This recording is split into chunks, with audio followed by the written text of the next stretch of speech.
Hello, welcome to Switched On. Paul speaking, and it's 4 o'clock on Friday, so that must mean it's time for Fuze Fridays. This is a weekly series that I'm doing on or looking at Fuze4 Nintendo Switch, which is a programming language which lets you make your own games and programs. Comes included with loads of assets that you can use as well, so you haven't got to worry too much about being a graphic designer because it's all included in here. But if you do fancy a dabble, then there are image creation tools for you to make your own graphics and stuff, and then you can share them with your friends. So excellent little program. So as I say, we're going to be looking at this every Friday, checking on the progress of some of my projects and hopefully giving you a bit of a helping hand along the way. It's not a straight up tutorial, although maybe in a few weeks when I get a better handle on things I can start doing some tutorials. If you guys are interested in that kind of thing, then I will do that. Coming up later on, we've got the winners of the giveaway. I've got 2 copies of Fuze4 Switch to give away, so details of that a little bit later. Stick around for that. And we're going to start this week with some Fuze news. And I had a press release sent through to me yesterday with some excellent news on, especially if you haven't got Fuze yet but are considering it. And that is from tomorrow, February the 1st, 2020. There is a new permanent price for Fuze on the Nintendo Switch. Now, it's quite a big price drop, so good news for getting more people involved in this. It's going to be £12.99 in the UK, €14.99 for our buddies in Europe. Of course, it's Brexit Day today. And $19.99, so really nice price drop.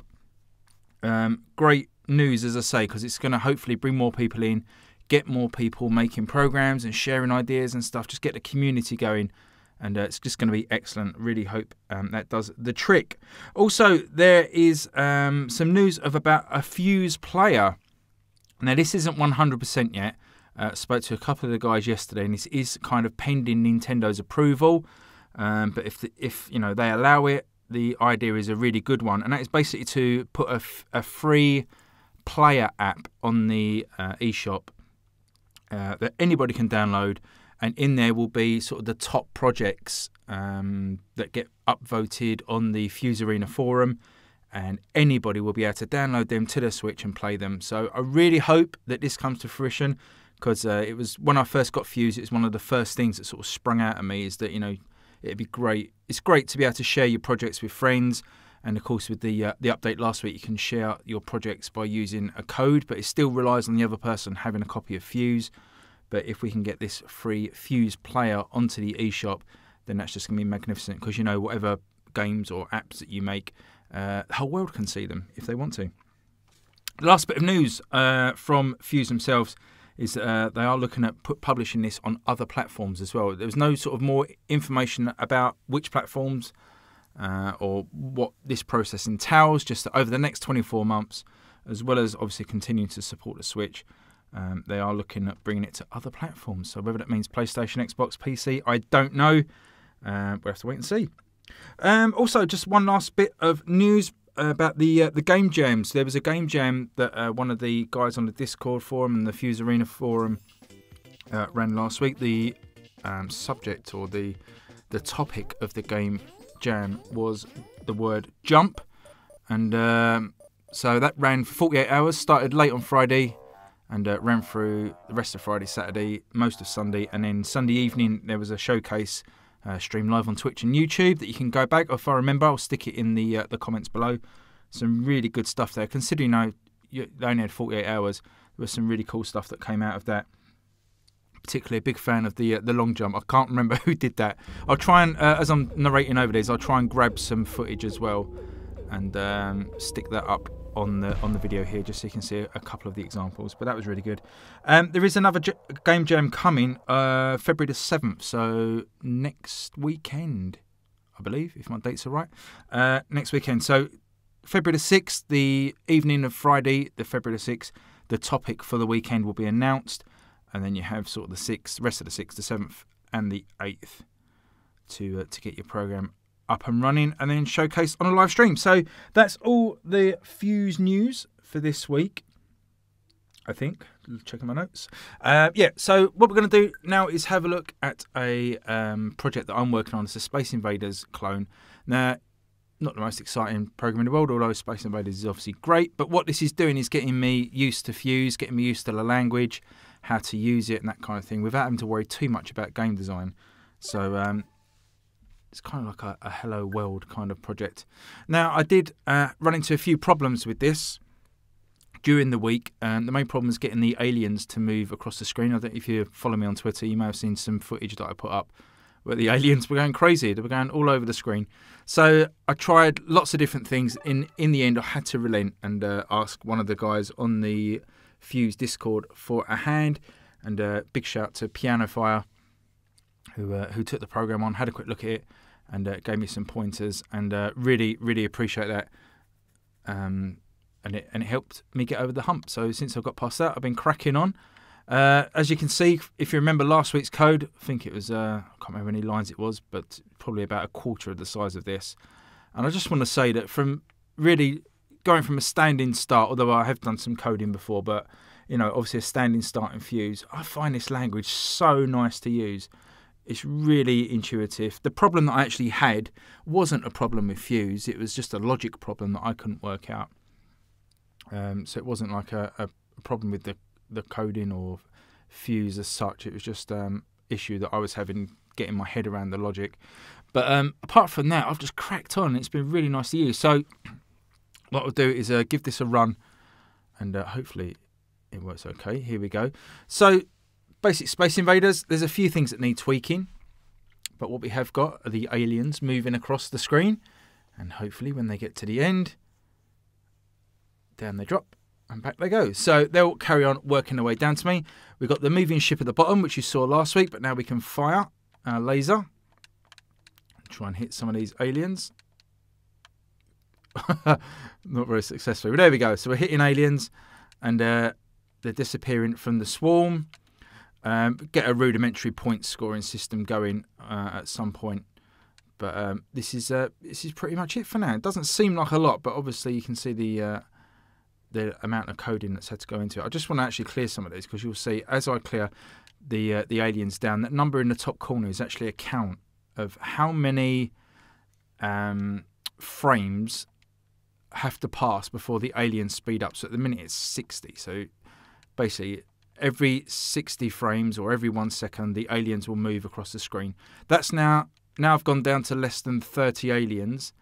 That number has now dropped down to 50, if you can see in the top left hand corner. So it's every 50th frame the aliens will move, and this just has the effect of speeding them up a little bit. And again, all of this needs tweaking a bit. Now I'm down to 20 aliens.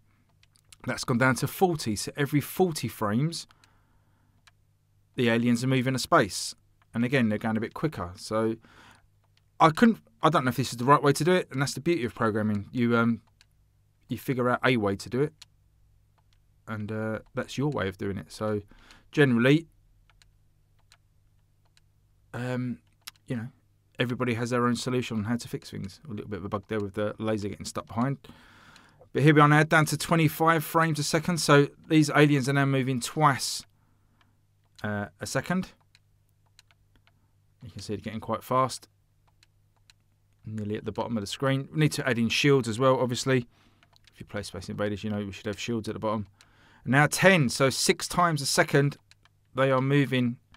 And obviously much difficult to hit. But as I say, this needs tweaking a little bit. There's no go Maver state at the minute, so they will just carry on crawling down. And there we go. So they will just keep going and going. We need a check for when they get too low to sort of kill the player. But there you go. So I was quite pleased with that, to be honest, how that is all working. There's a little bit of a to-do list to do. Obviously, we need sound, we need scoring, we need to get the shields in, and we need to get the aliens firing back. But I think once those things are done, and I really don't think that's going to take that long to do, pretty much going to have a full working game. Now, for me, it's such a massive thing to finally have a game in my life that I've completed from start to finish. I've tried coding games on all different platforms, as I'm sure I've said in previous videos before. Never got to the end. I normally get stuck on the graphics and that kind of thing because I'm not a graphic designer. So I always kind of bum out when I need to design graphics and give up. But apart from that, I've never really got to the end of a game. But it really feels like in Fuze here that I'm going to get to the end of a completed game. Now, okay, it's only Space Invaders.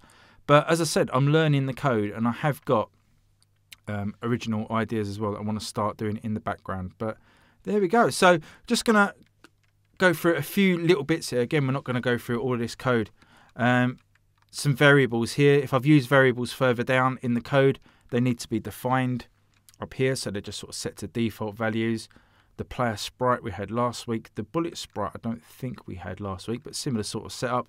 We're assigning a sprite object to a variable called ball_spr. And then the ball image, the bullet image is loaded in from the asset library. And it's like a little laser and then scaled down to look nice. And that's that part. This image here creates all the enemies. And then we go into a loop here that sets all the enemies up. So 40 enemies, so 4 rows of 10 make 40 enemies. So we're saying here, set me up 40 enemies, and then we go into a loop inside them. So for every enemy, we're setting their position in the grid. That kind of sets up the swarm layout as it is at the top. Some comments here from Piano Fire, which are really, really well welcome. So let's go a bit further down, back into the main loop. Got the controls there that we spoke about last week. Controls there, moving left and right. And we also obviously had to add in firing. I don't think we had that there last week, but this is the control checking the A button. So if the A button is true and the player isn't currently shooting, and that sort of limits us to 1 bullet at a time, then we say the player is currently shooting, and then we set the path of the bullet to be starting on the horizontal plane of where the player is. So it shoots out of basically the player's ship, no matter where the player is on the sort of left to right scale. And then we reduce the bit further down here, we reduce the position of the bullet in the y-axis. So if we minus off the y-axis, we're basically moving the bullet up the screen because we're reducing it by 15. This number can be changed. The bigger we make this number, the faster the bullet will travel, and obviously the smaller we make this number, the slower it will travel. And these sort of things that we can tweak in sort of when we test the gameplay, when it's nearly finished, we can think, right, actually that bullet needs to go a bit faster or a bit slower, that kind of thing. This check here on line 98 is saying if the bullet is off the screen, basically, if the Y position is less than -25, so if it's off the top of the screen, then we say the player isn't shooting anymore because the bullet's disappeared, and that will allow them to shoot again. And then we just reset the bullet back to where the player's ship is ready for the next shot. So that will seem to work pretty well. That came together pretty nicely. Drawing out the bullet and the player to the screen. And then we get to the enemy section here. This is what I really had problems with. Probably not going to explain too much about this. This was quite an interesting little thing to do. The collision here on line 129. I didn't show it at the top, but we set up, if I jump up to the top, in the enemy section here, we set up sprite collision shape. So line 38, if I get rid of the keyboard, line 38 there, it's so easy to set up sprite collision. So we basically just say set sprite collision shape, the sprite you want it to be on, so the bullet sprite, and then the shape of the collision box. So this collision box is a box. The one for the aliens is a triangle. If we go a bit further down here, line 61, set sprite collision shape on each enemy. So this is each enemy in the array, which is where the eye comes from as we're cycling through each of the 40 enemies. We're saying for every enemy, so 0, 1, 2, 3, 4, 5, all the way up to 40. And that's what this number in the square bracket is. So for every enemy, set a triangle shape collision box. Now this line here, 62, I've commented out, and the one above it on 39 as well. You can actually show the collision shape. Now if I do that actually, and then run the program, you might not be able to see it. If you look really closely, over each alien now is a white triangle. Now that's basically the collision box. So when we fire a bullet, if we can hit something, you can then easily run a check because the bullet has got a sprite collision box on it as well. And then in the code, you can just say if the bullet's collision box hits the alien's collision box, then remove it. So if we comment that line back out with a couple of slashes, and if we jump down to where our enemy movement is, get rid of the keyboard.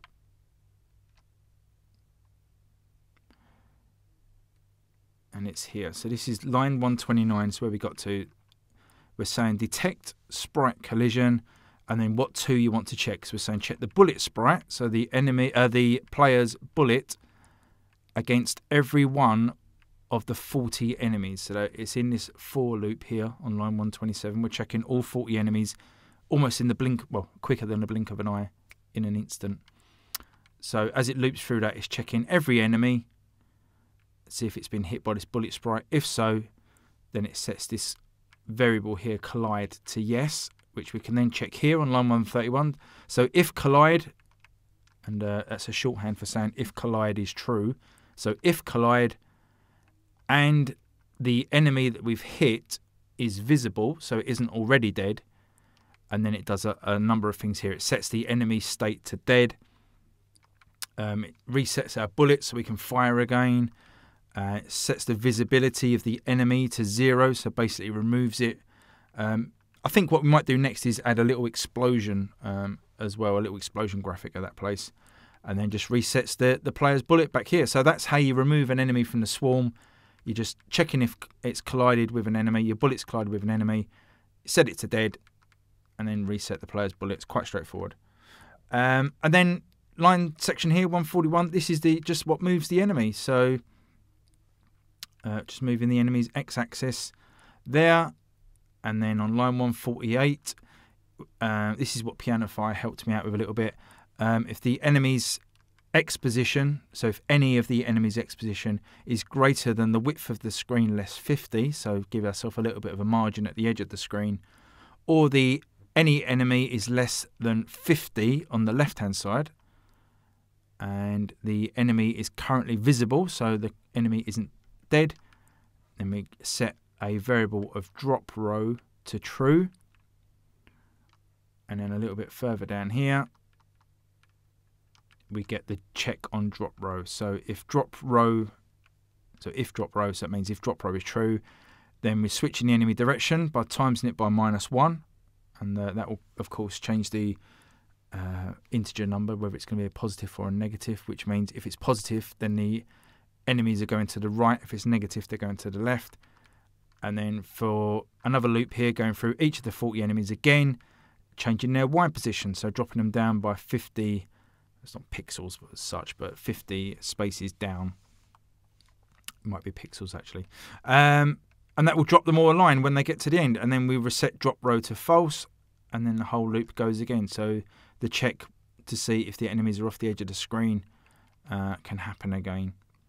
So I know some of this may sound confusing. Again, it's really difficult to explain too much without really getting into each of the little keywords and everything like that. But hopefully the logic kind of makes sense. If you do have any questions about any of this, and obviously leave them in the comments below, and we can try and help you a little bit.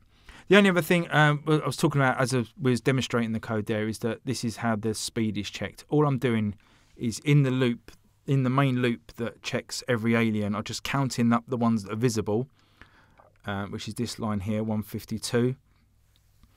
So if enemy state equals alive, then aliens alive equals +1. So you just add in 1, just a basic counter. And then this line here, 156, are just the checks to say if aliens alive are more than 20 and aliens alive are less than 30, then this value here, alien speed, is basically that frames per second that I was talking about. So we could call it frames per second maybe. I've called it alien speed. But you can see the different clauses here. So if there's more than 20, less than 30, then 50 frames move the enemies to the right or left. If there's 10 aliens alive and less than 20 aliens alive, then it's 40 frames they'll be moved on. More than 5, less than 10, 25, and then less than 5 be every 10 frames those aliens move. So again, probably a much cleaner way of doing this, a more mathematical way. This may be considered a little bit longhand, but there you go. That's my way of doing it, and it works. So, if it works in the game and nobody sees it, when they're playing the game, then all well and good. That's what coding's all about, really. No one's going to see it, and you don't need to show off to anybody. Just get it working. So that's my alien program. So as I said, a few things to do. Get the sounds in, get the explosions in, get scoring in. Hopefully by next week this will be finished and be working. I can share it. So if you get Fuze at that new lower price from tomorrow, then you can have a go at this yourself and maybe change some things.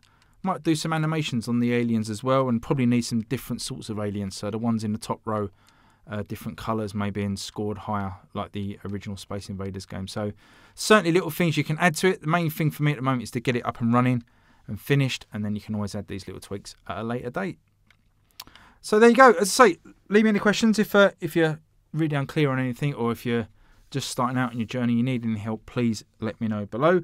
Just before I go, the 2 winners of the codes from the Twitter post that I had up, congratulations to Ian Martin and Zed Swansong. I'll be dropping you a line on Twitter just to get in touch and give you the codes for that. So congratulations to you guys. Thanks to everybody that entered. If you did, really appreciate that. I'll see if I can snag any more codes in the future, but might be pushing my luck. Yeah, and as I said, from tomorrow, lower prices, so keep an eye out for that. February the 1st will be those price drops permanently for Fuze, which is really good news. So please check out the comments below. Check out the description as well below. I have some links in there to the Fuze Arena and the Fuze Discord and a few stuff like that. And yeah, I hope you enjoyed this video. Second Fuze Friday. Please give me a thumbs up if you enjoyed it, and please subscribe if you're new here. Leave me a comment as always, and I will bid you all a good week and see you next Friday. Thanks everyone. Bye bye.